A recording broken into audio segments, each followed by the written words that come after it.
حاجة حلوة النهاردة، وحاجة إعادة تدوير الأكل بتاعنا، حاجة حلوة. معانا بطاطس قشرناها وخرطناها كده وحطيناها تتسلق، ومعانا بصلة حلوة عصجناها بحتة زبدة ومعلقة زيت ذرة أو زيت، وشوحناها كده وقطعنا باقي الفراخ بتاعتنا، إن كان ورك فرخة أو صدر فرخة محمر عندك باقي أكل، وحمرناه وعصجناه معاها كده. وهنكمل الأكلة بتاعتنا.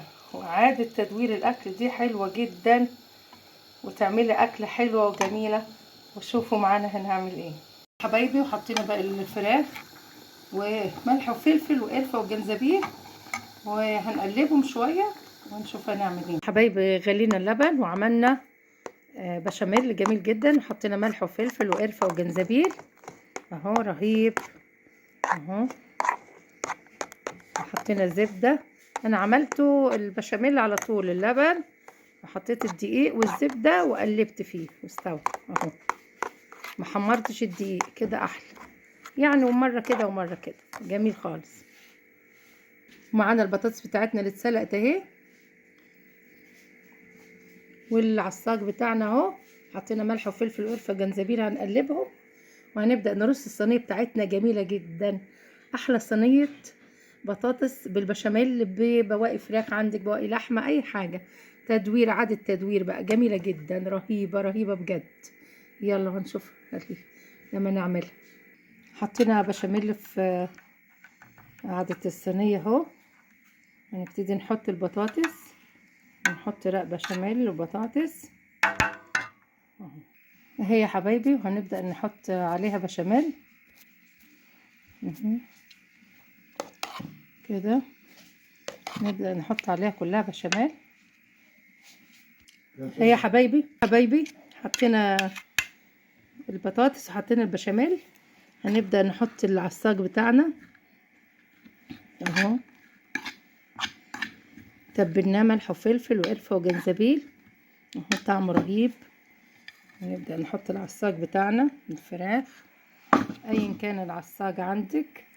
إعادة تدوير، احنا عملنا إعادة تدوير الفراخ اللي عاملينها باقي امبارح اهو، عملناها عصاج جميل جدا. شايفين هتبقى فطيرة البطاطس او صينية البطاطس بالبشاميل دي جميلة جدا، زي ما بنعمل الكوسة بالبشاميل خطيرة اهو يا حبايبي. حطينا الرق التاني البطاطس، وحطينا البشاميل اهو، وغطينا العصاج بالبطاطس من فوق، وحطينا البشاميل اهو بنكمله من فوق اهي يا حبايبي. احلى فطيرة بطاطس او صينية بطاطس زي ما بنعمل الكوسة بالبشاميل، بطاطس بالبشاميل اهو بالعصاج، بتجنن خطيرة. وهنحطها في الفرن على الرف الوسطاني او اللي تحت الاول شوية 10 دقايق، ونحطها في الرف الوسطاني. ولو ما حمرش الوش نزليها تحت برضو وشغلي الشواية اهو دقيقتين وانت واقفة او 3 دقايق اهو. شايفين الجمال اهو خطيرة. يلا هنشوفها لما تطلع بالهنا والشفا. واو بجد واو يا حبايبي، شايفين تحفة جميلة جدا. صينية البطاطس بالبشاميل اللي عملناها مع بعض، شايفين اهي طلعت استوت. وولعنا الشواية، شغلنا الشواية عليها اهو دقيقتين 3، وشها حمر واستوت هي كمان. شغلنا تحت وفوق الفرن من تحت، وشغلنا الشواية من فوق اهو دقيقتين 3 عليها، استوت وجميلة جدا تحفة روعة، وريحتها جنان.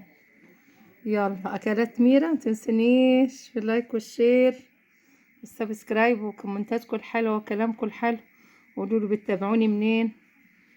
وحشتوني بجد، وان شاء الله ربنا يدينا وقت طيب ونطلع مع بعض لايفات كتير. يلا كل سنة وانتم طيبين. خطيرة شايفين إعادة تدوير الأكل حلوة جدا، جربوها وحلوة اهي تحفة. يلا ولا أروع. وسلام. أكلات ميرا على الفيسبوك، وأكلات ميرا على اليوتيوب، ونوروني واتبعوني واعملوا متابعة واشتركوا في القناة عشان يوصلكوا كل جديد. وسلام. هي حبايبي شايفين طلعت جميلة جدا، تحفة بجد، وجوسي وجميلة وتحفة وحلوة وسواها حلو. شايفين البطاطس رهيبة، بعصاج الفراخ اللي عملنا له تدوير للطعام. عندك بواقي فراخ من امبارح، او هتعملي فراخ عصاج، انت عندك كام حتة بانيه تعمليهم، او الفراخ مسلوقة، عندك اي حاجة بواقي لحمة، حتتين لحمة كده. اهو عملنا صينية بطاطس، عملنا تدوير طعام، صينية بطاطس تحفة وطعمها جميل جدا بالبشاميل، جميلة جدا، طعمها تحفة بجد. يلا اعملوها واعتمدوها وجربوها، حلوة حلوة حلوة، طعمها لذيذ جدا.